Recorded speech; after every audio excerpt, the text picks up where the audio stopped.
Kwanza niwashukuru sana kutualika hapa.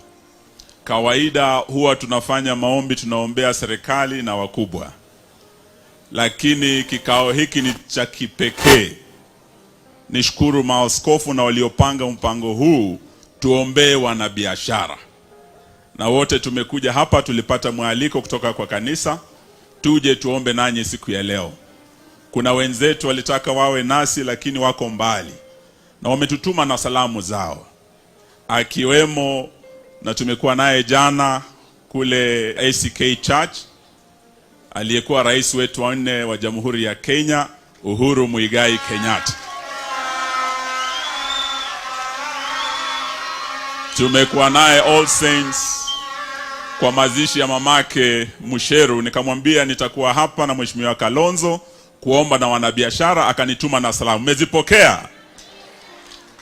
Baba wetu Raila Amolo Odinga, vile mnajua anatafuta mambo ya AU, ametuma salamu. Mmepokea?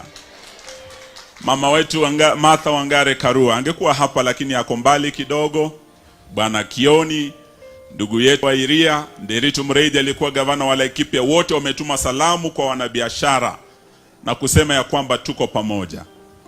Na pia tushukuru sana Mheshimiwa Ndindi Nyoro kuja hapa.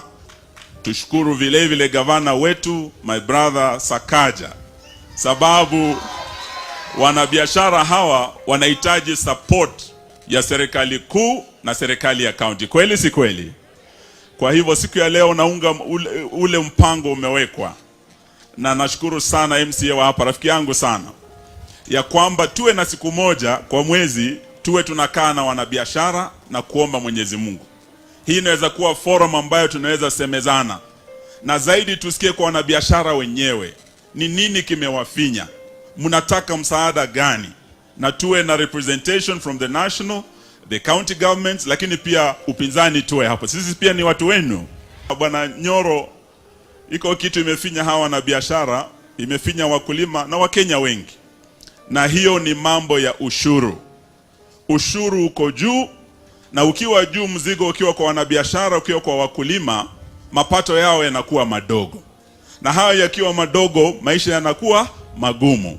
So tunaomba Bwana Nyoro akienda, sababu the budget policy statement inaonyesha ya kwamba finance bill inayokuja 2024 itaongeza ushuru zaidi kuliko finance bill ya 2023 ambayo iliongeza mambo mengi sana.